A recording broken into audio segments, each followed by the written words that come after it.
That's this guy. We got Sam here. It's important to sprint. Yes. You don't want to. Sam's our ref today. You don't want to How not much? do it. Yeah. Because if you Yeah, don't you gotta do it, keep you some of the lose it. intensity. Yeah. If you Oh, don't yeah, do yeah, it, yeah, you lose yeah. it. Take this jacket off. I remember just being like, okay, sprint, walk. I'm exhausted. Then you flop on the ground, and instead of like, oh, run more and pepper that in. A couple times a week. Oh, I played football with the kids, and I almost died. I was sprinting and looking back, I was like, oh no. I Oh gotta no. stop. Oh no. The other dad was just throwing it. I'm like, okay, you're cheating. It's not. That's funny. What are we gonna do? Let's do. One hand, two hands. So no what I'd hand? like to do is start because we One only leg. have so much time, right? So let's start playing with positions. So in other words, let's play moving step. You want to do moving step or fixed? What do you want to do? Let's do moving step. Sure. And I'll start out double. You start out double inside. Uh-huh. I'll start out double outside. Okay. And let's play. Getting us pushing to the sunlight. That's how you get the point. Right. Yeah. And let's just go. I'm just gonna go. Nice. Oh, you're good.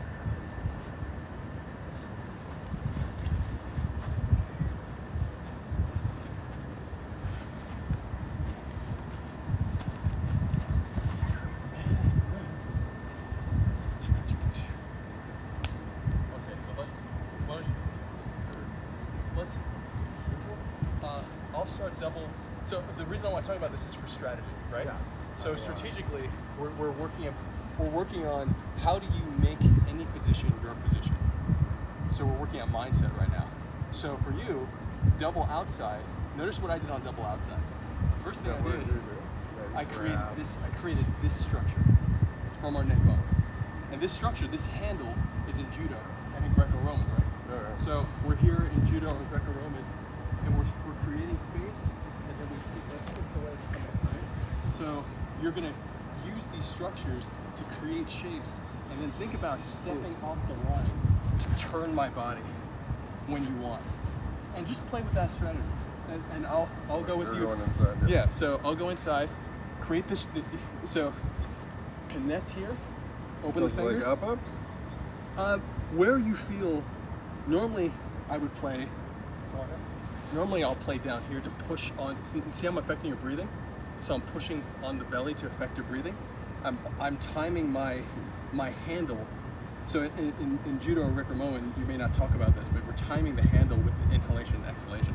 So I'm like, and I step and I pull. So why don't you play with that?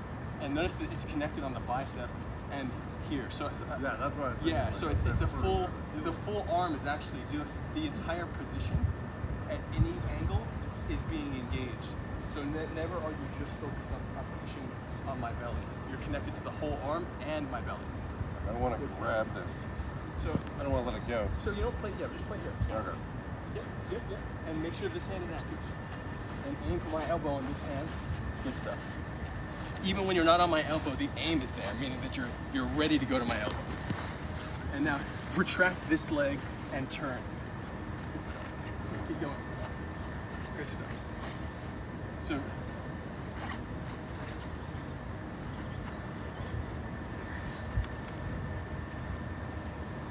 like that. Yeah. If I can stay back here, you can't throw them as well, or can you? Oh, you throw them over your hip. So so there are multiple things. One, if I stick my leg out, try to get you to step over. Your weight-wise and momentum-wise right now, I don't really have that leverage. One thing I can do to get that leverage is turn this into a hook, which means that I'll step and I'll hook up. And if I hook up, it's going against the shoulder. Or just make someone want to step, and that sets up a combination. So if I make you want to step, you can get your arm out. Boom. Then I have this hip, this flip here. So let's go again, and I'll be double outside. So think about using two of them. If you don't want, here, I'll play double outside for a second. You double inside? Okay, ready? So I'm here. If I can't get this, as a matter of fact, you have it right now. So, yep, take the palms, inflate your triceps. Great, so notice what you're just doing. You're starting to break my structure, trying to hold your, yep. And now start walking the way you want me to go. Good stuff. it's just a little bit.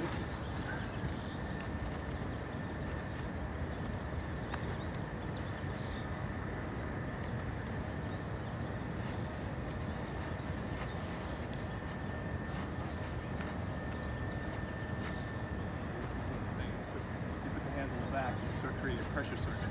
So I start lifting, I start expanding my arms while connected on your back to make it hard for you to feel like you have the control that you want. It's actually not, the only intention is to make you feel like you don't have what you want. If I can make someone feel like they don't have what they want, then they're going to be searching for things. So in that search, that's when you're going to go for your techniques. You're going to be searching for things. So in that search, that's when you're going to go for your techniques. You're going to be searching for things. So in that search, that's when you're going to go for your techniques. You're going to be searching for things. So in that search, that's when you're going to go for your techniques. So you don't have what you want on this side because... And then, yeah. So look at this posture right here. Look what's happening right here in this moment. Looks like I don't have anything. What I actually have is his elbow, but instead of a cup here, instead of this, I have it from here. And I'm reaching through because he wants to get in and pummel in. But what I'm doing is, look at, pause, come right here. Yep. Oh, actually, yeah, right Other here. side? It's okay. Look where his hand is. So now I have... Got locked in. So now I'm creating a true pressure circuit, a rooting drill on my rib cage, inflate my rib cage, reach for his back, to lift his elbow, which creates tension up here. So when I feel that tension, I start to reach through and lift him over his own tension. And then if I need to, again, all this stuff happens in a fraction of a second. So if you know to look for it, you can lift someone up, have that reaction, and then take them down on the other side to either get them to step or to get a nice throw in. It's happening again right here. I'm reaching through. And the second he just stopped going for that technique, I have to change my strategy. And this will just help keep you safe a lot of times with these grapplers. Oh, but see, then I did.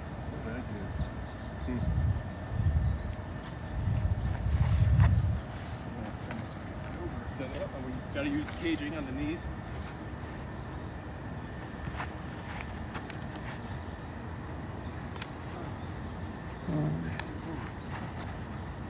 Oh, It's looking bad. I didn't want to say it. Well,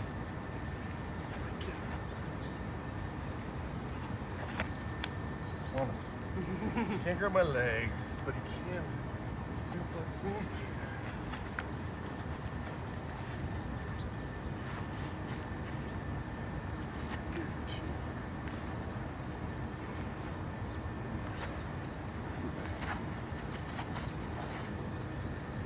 They come out of my pocket. Yeah. Yeah. It's okay. So think about this, the handles. These handles are really weapons, so here, we just put you play from here. Just go. Yep. Maintain this the whole time together. So let's focus on the discipline of this handle and using it to get me out. So don't give up the handle.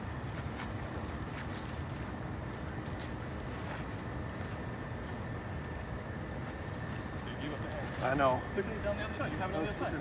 Hey, you have it right here.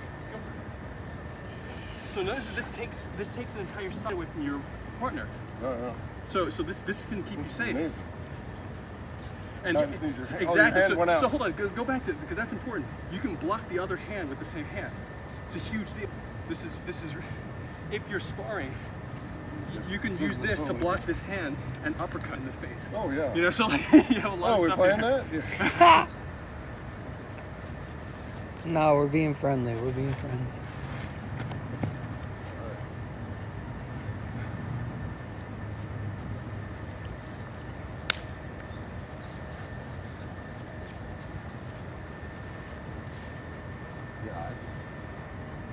I'm always just concentrating on here.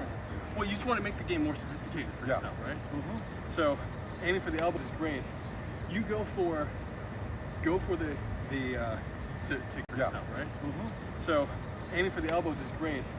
You go for go for to get that position, I'm gonna play only elbows.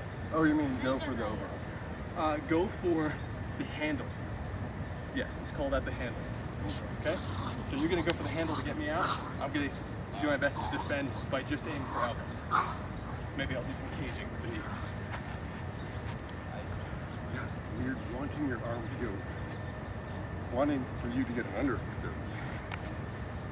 If you don't go for the underhook, you can't.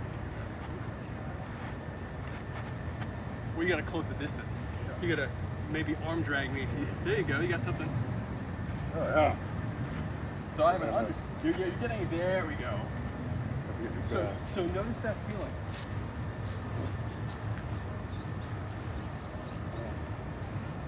There you go, yes. Playing with that feeling. If you're doing gi, you can fake the wrist control or the sleeve control. What I mean by that is that a lot of times people will think that you are doing this, but you don't need to give me so much. You don't need to give so much. A grab, a hold like this is a lot because it tenses your whole arm. So you can just get the position, and someone's gonna think that you have to grab, and you can be making other decisions. Exactly. Yep, good stuff.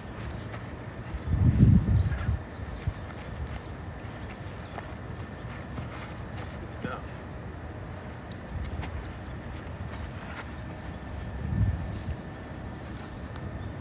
Sorry. Grab the elbow. It's always my instinct to go for the under. Right. Is it over? Under. Thought about. Like that. Right. Is it over? Under. Thought about. Like that. Oh, So That was if you're playing certain close. games, keep it up right there. For certain games, depending on the rule set, I might come up to cut that down. When someone's really, really strong here, I might knee up, cut down.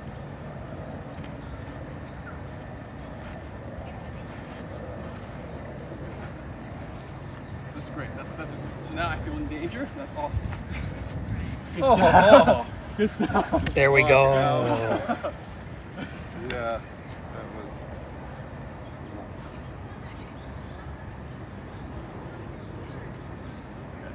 So let's apply this to full frame, okay?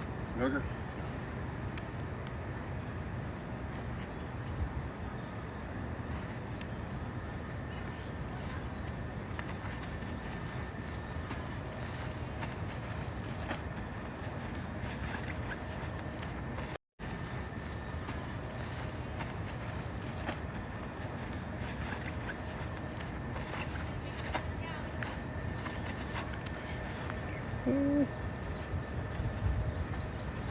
Feel set up. Set me up. Set me up. Whoop.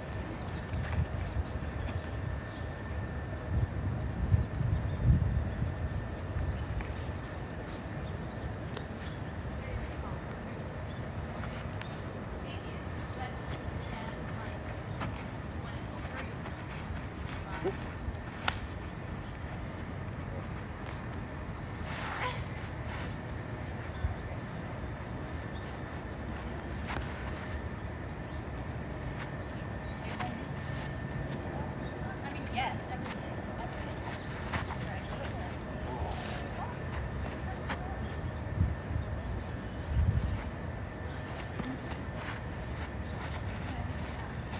Oh yeah.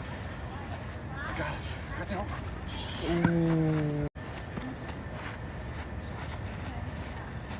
Oh yeah. I got it. I got the over.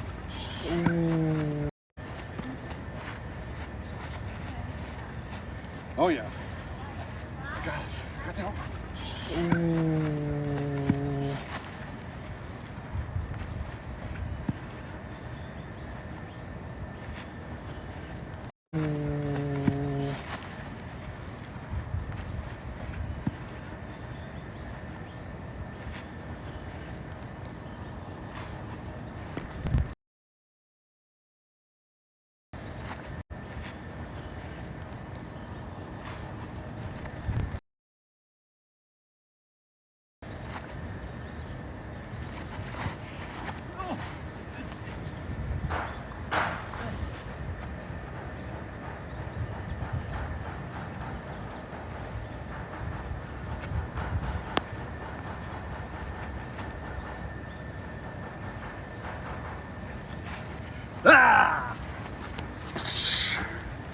That's a big point. We got a tip, Jan. Someone says you're leaning too far to one side. Oh, thanks. Once you come here. Or he may take a knee to the face. Oh, yeah. We're putting ourselves. Just an accident. We're just leaning on each other. I was just leaning on you. This is, people are always welcome to come. Oh, yeah. If you don't know who I am, I'm Coach Jan. I coach the U.S. Tai Chi Push Hands team. So we work on this stuff all the time. We're always evolving the art. If you believe you can do better, come here. You are welcome. Anytime. And that is not a challenge. Like, oh, come here and get it. You can do better. Come here. You are welcome. Anytime. And that is not a challenge. Like, oh, come here and get it. That's not what I'm saying. First of all, you have not competed at the world-class level in Tai Chi push hands, which means you've either gone to the Tai Chi World Cup in Taiwan, or you've been to Chen Village, China, and you competed in their full-body Shuai Jiao style push hands tournament. If you haven't done either one of those things, it is very difficult to be able to give input into Tai Chi push hands if you haven't played in either of those two arenas. This sport of Tai Chi push hands, I'm not talking about the regular Tai Chi push hands, two-person holistic exercise. I'm talking about the sport. So if you're a grappler from any style that believes that you can add value, wants to, this is a laboratory. My coach, Josh Waitskin, always ran training as a laboratory. We always mixed in Greco-Roman, Shuai Jiao, Judo, Sambo, from everywhere. So I always appreciate the feedback. And the invitation is always open to come in and to build with us, because that's what we're doing. Like, there's no need to be like, this style is better, the other style is better. Tai Chi is a foundational technology for breathwork, visualization, and body mechanic. Therefore, anything you input into that from any style will get better. So if you have something or you're seeing holes, I am not free from holes. But if you're seeing them, come in and let's see how value can be expanded. So that's, and I always deeply appreciate feedback. The majority of the comments on my YouTube are people who have not competed, and but you know, there's still value in someone understanding that this is different. You can get value from it. All right, you have my elbow. I'm supposed to have your elbow. Oh, the sun.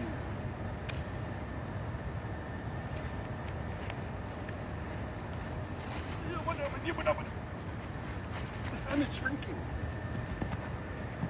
Oh. So we're turning up the volume right now. The reason we're turning up the volume is because when people give comments like that, one of the things, and I recommend this for all my players, if someone thinks they can comment, give them nothing. Nothing. He's just telling you you're gonna take a knee in an MMA fight. Oh yeah, of course. Yeah. Yeah, but this is not different rules. That's all it is. Yeah. I used to fight Sancho, boxing, kickboxing, Yeah. Mongolian wrestling. It was just a warning of your leaning, and if this, Yeah. you know. So you have to recognize that sport is not fighting. Oh, go. Right? So like, you know, there's this video, if you check the top of my TikTok page, you know, it's got this video of me holding a homeless attacker. You know, I had to hold him for like 45 minutes before the cops came. And there's some folks who, you know, I do jiu-jitsu, John Machado's a mentor, and people are like, hey, you should be crossing your feet. And I'm like, bro, best practices don't always apply in real life situations. Like in real life situations, whatever you need to do, if I need to cross my feet because my foot is getting tired, so I can use one foot to hold up the other foot, that's what I need to do. It happens. So that I can feel good. I hear you. You Yeah, know? no, I get it. So like, there's a rule set here. We're playing in very controlled conditions, and absolutely you have to adapt for MMA. A boxer has to adapt for MMA. You know, you're not doing all this, taking knees in the face. So, you know, yes, absolutely, always adjusting for other. Legs. Yeah, every rule set requires Kneel. different training. Wait.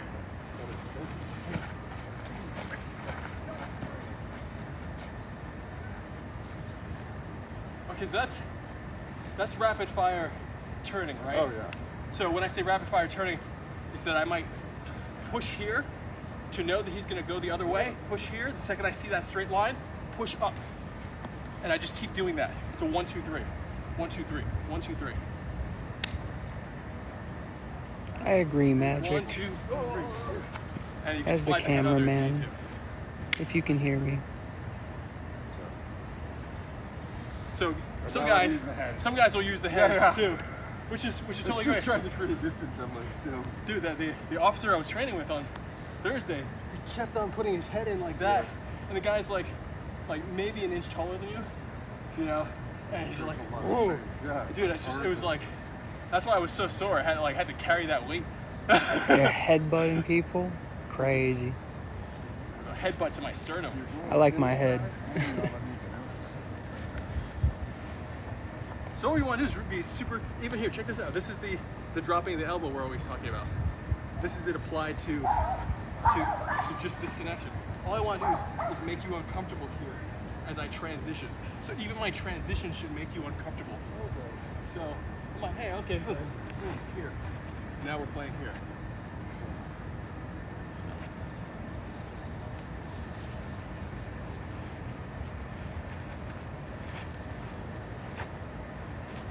You also want to be super cautious with this position when you have a partner that you care about, because you want to care about the people you train with. Yeah, we're so done. like, you know, I'm in a vulnerable. you saw me thinking about it, but I wasn't doing it retracting the leg and pushing up. Yeah. Because that'll pop the shoulder, or at the very least hurt the shoulder a lot. So you only start to train that 2 weeks before a competition for 1 week.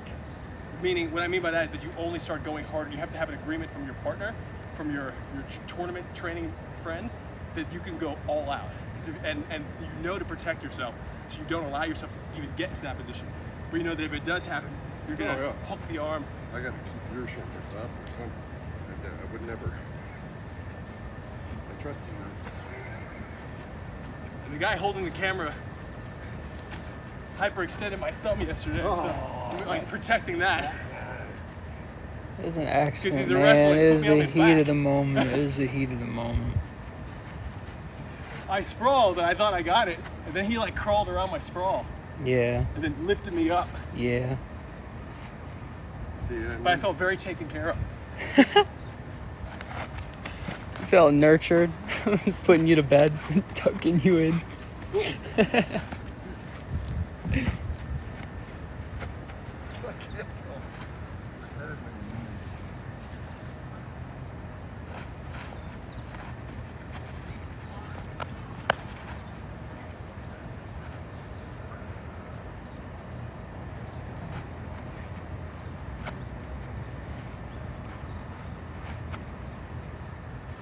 He just said something so powerful. He said, okay, so you're taking a break. And that is, Yeah, you can tell when not someone's, going easy on you. When you He's do like- this sort of stuff, you can learn after a while. he's like, you're taking a break. If your opponent feels like you're taking a break, and it's not intentional for them to feel like that, it'd be very dangerous for you. In my experience, when I need to take a break, I'm like, I start to get nervous because there's too much time, and the other person could be figuring out what they're going to do next. So I have to get myself, that pause. You're like, okay, whoa, what's happening? just for my personal strategy. Yeah. My style is more like, can I keep someone else thinking? Yeah. And if I can keep them thinking 3 to 12 steps ahead, if I can be thinking 3 to 12 steps ahead, and I can get them to do those things, it's going to help me feel more confident and comfortable.